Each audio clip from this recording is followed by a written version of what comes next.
Offbeat ডুয়ার্সের আরও একটি নতুন অধ্যায়, নতুন গল্প নিয়ে আমি আপনাদের সামনে আবার উপস্থিত হয়েছি।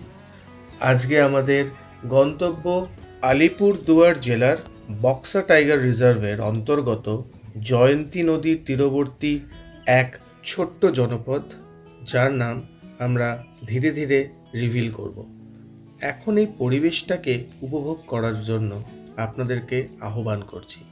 আসুন আমাদের সাথে যুক্ত হন আমাদের পরিবারে, আর দেখে নিন না দেখা সব ডুয়ার্সের অসাধারণ জায়গাগুলো। Welcome to Amlan Roy blogs. যারা আপনারা চ্যানেলে নতুন তারা অবশ্যই আমাদেরকে ফলো করুন, আর যারা দেখতে থাকেন আমাদেরকে তাদের জন্য তো আর কিছু বলার নেই। আজকে আমরা একটা একদমই নতুন জায়গা নিয়ে এসেছি আপনাদের কাছে। নতুন মানে একদমই নতুন, আনটাচড বলতে পারেন। জায়গাটা হচ্ছে জয়ন্তীর ভুটিয়া বস্তি। জয়ন্তীতে তো আমরা বহুবার এসেছি, বক্সা জয়ন্তী রিজার্ভে আমরা বহুবার এসেছি, কিন্তু আজকে আমরা যে জায়গাটাতে আছি, মানে আমরা কাল থেকে ছিলাম, তো সেই জায়গাটা হচ্ছে জয়ন্তীর ভুটিয়া বস্তি। আমার পিছনে যেই জায়গাটা দেখতে পাচ্ছেন এটাই আমাদের হোমস্টে ছিল কালকের জন্য। কালকে আমরা অনেক ভোরেই কারণ ভোরেই বেরিয়েছিলাম বাড়ির থেকে, মানে কুচবিহার থেকে। সো এখন আমরা আছি, আমাদের বেরোনোর টাইম। তো আমরা অনেক এনজয় করেছি। পশু পাখি সেরকম খুব একটা চোখে পড়েনি এইবার, একটু ময়ূর টয়ূর দেখেছি, ব্যাস এইটুকুনি আপাতত। হরিণ দেখেছিলাম পথে ঢোকার সময়। যেটা বলার সেটা হচ্ছে এই যে ভুটিয়া বস্তি জায়গাটা, প্রথমে আপনাদেরকে বলে দিই এই জায়গাটা এক্স্যাক্টলি কোথায়। আমার পিছনে আপনারা জয়ন্তী পাহাড় দেখতে পাচ্ছেন, ভুটিয়া বস্তি এটা, ঠিক আছে? পুরোটা দেখে নিন ভালো করে, কিচ্ছু নেই আশেপাশটা, কিন্তু পুরোটা জঙ্গল, ঠিক আছে? এই সাইডটা দেখুন, আমরা কিন্তু একদম জঙ্গলে আছি, ঠিক আছে?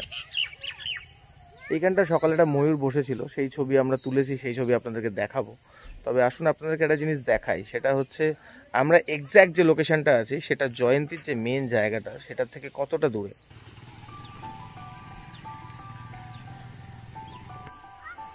আপনাদেরকে শুধু পরিবেশটা একবার দেখানোর জন্য বাইরেটা এলাম। এই সামনে যে কমলা রঙের বিল্ডিংটা দেখছেন এটাই আমাদের হোমস্টে আজকের জন্য ছিল।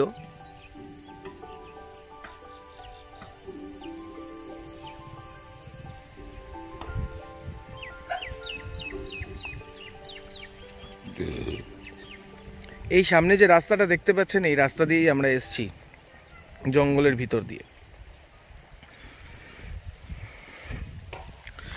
এই হচ্ছে সেই ফেমাস জয়ন্তী নদী। আর দূরে দেখতে পাচ্ছেন একটা বিল্ডিং, এই বিল্ডিংটা হচ্ছে পিডব্লিউডি বাংলো, যেটা জয়ন্তীতে আছে। বর্ষাকালের ডুয়ার্সের মজা নেওয়ার জন্য এইবারে আমরা উপস্থিত হয়েছিলাম জয়ন্তীর লাগোয়া ভুটিয়া বস্তিতে। এই ভুটিয়া বস্তি গ্রামটি একদম ছোট্ট এবং 10 থেকে 12টা পরিবারের বাস।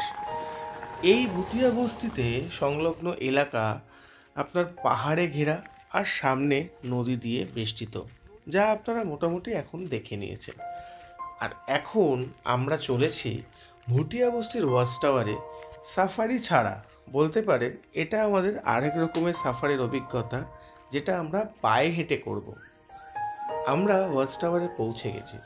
আমরা ভেবেছিলাম এই ওয়াচ টাওয়ারে হয়তো কিছু পাবো, কিন্তু না, আমরা পাইনি। হয়তো কিছু আছে, আমরা দেখতে পাইনি, তারা আমাদের দেখেছে, আমরা তাদের দেখিনি।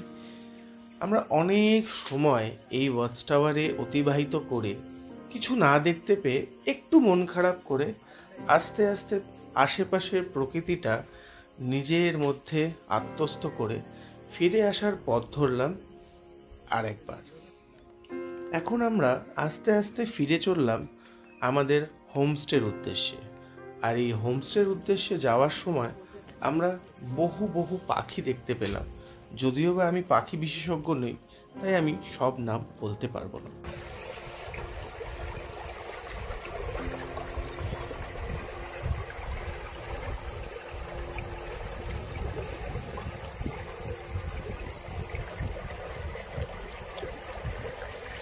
এবার কিছু ইনফরমেশন আপনাদেরকে দিই, আপনারা জয়ন্তী কিভাবে আসবেন।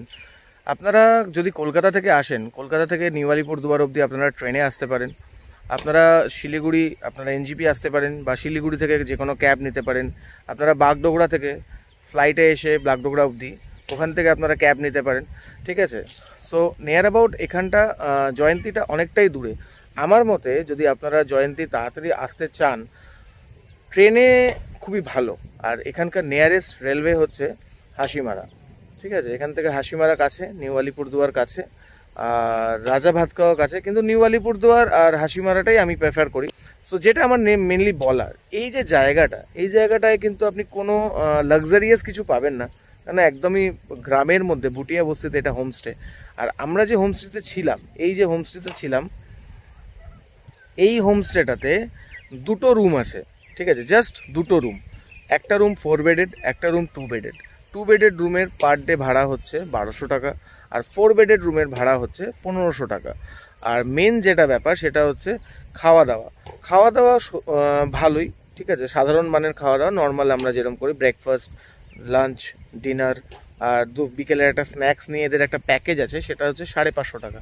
আর এছাড়াও যদি আপনি কিছু খেতে চান, বারবিকিউ করতে চান, এরা বারবিকিউয়ের অপশান আছে এখানে, আপনি বারবিকিউ করতে পারবেন। 1000 থেকে 1200 টাকা পড়বে বারবিকিউয়ে পার কিলোতে। সো সেটা সিজন ওয়াইজ ভ্যারি করে। আর আপনাদেরকে এখানে আসতে গেলে আপনারা তো বলেই দিলাম, আপনারা ডাইরেক্ট গাড়ি নিয়ে আসতে পারেন, বাইকেও আসতে পারেন সামনাসামনি থাকলে। আর দূর থেকে কলকাতা বা আরও কোনো দূর থেকে এলে আপনারা ট্রেনে করে এসে ওখান থেকে গাড়ি নিতে পারেন। সো দ্যাটস ইট, এইটুকুনি। পরিবেশটা অসাধারণ জঙ্গলের মধ্যে। আর আরেকটা জিনিস যেটা আপনাদেরকে আমি দেখাতে চাইছি সেটা হচ্ছে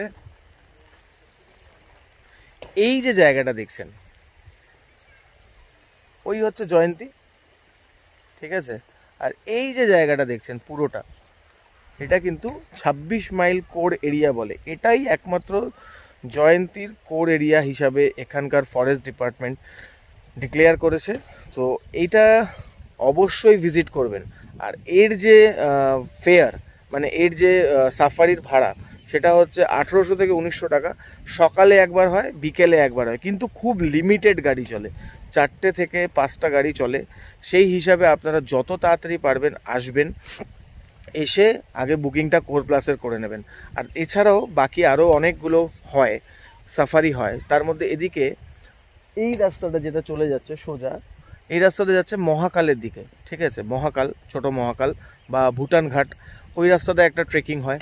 আরেকটা রাস্তা আপনাদেরকে দেখিয়ে দিই, সেটা হচ্ছে এই যে রাস্তাটা ঢুকছে, এই যে রাস্তাটা, এই রাস্তাটা যাচ্ছে ভুটিয়া বস্তি ওয়াচ টাওয়ার। আর তার সাথে হচ্ছে এটা, আর এদিক দিয়ে আপনি কিন্তু ফাঁস খাওয়াও যেতে পারবেন, ঠিক আছে।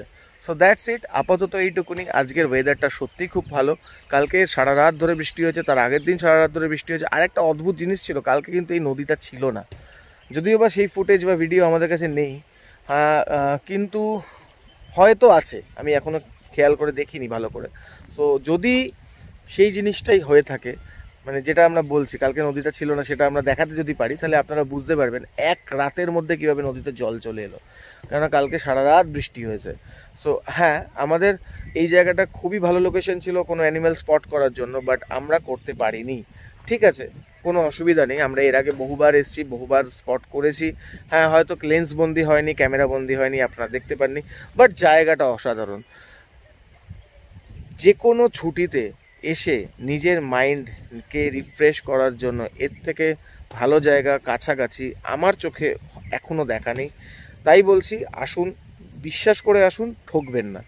আর যদি চ্যানেলে নতুন হয়ে থাকেন তাহলে সাবস্ক্রাইবটা করবেন, আর সাথে বেল বাটনটা প্রেস করবেন, আর লাইক করবেন। আর আপনাদের ভালোবাসাই আমাদেরকে এগিয়ে নিয়ে যাবে।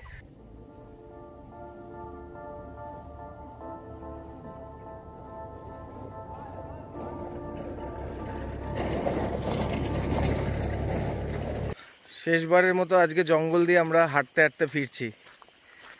সো কালকেও এখান দিয়ে গেছিলাম, হয়তো ভয়ের কিছু নেই সেরকম, কারণ আশেপাশ থেকে তো তাই আমরা শুনলাম। দেখা যাক, যদি কোনো বন্য জন্তুর সামনাসামনি হই আমরা, তাহলে আপনারাও দেখতে পাবেন সেই থ্রিলিং ব্যাপারটা। অলরেডি আমাদের এসকর্ট চলে এসছে, একবার সামনে একবার পিছনে। সো এইভাবেই চলছি আমরা, অসাধারণ। এই ঝিঝি পোকার ডাক কিন্তু আর পাওয়া যাবে না এখান থেকে বেরিয়ে গেলে। যেটা বলছিলাম, কালকে নদীটা শুকনো ছিল, কালকে কিন্তু আমরা হেঁটে হেঁটেই পেরিয়েছি। আর আজকে আমরা নদীটা পেরোচ্ছি খালি পায়ে, এই যে খালি পায়ে। জুতো হাতে, ঠিক আছে। সো আস্তে আস্তে আমরা পেরোচ্ছি।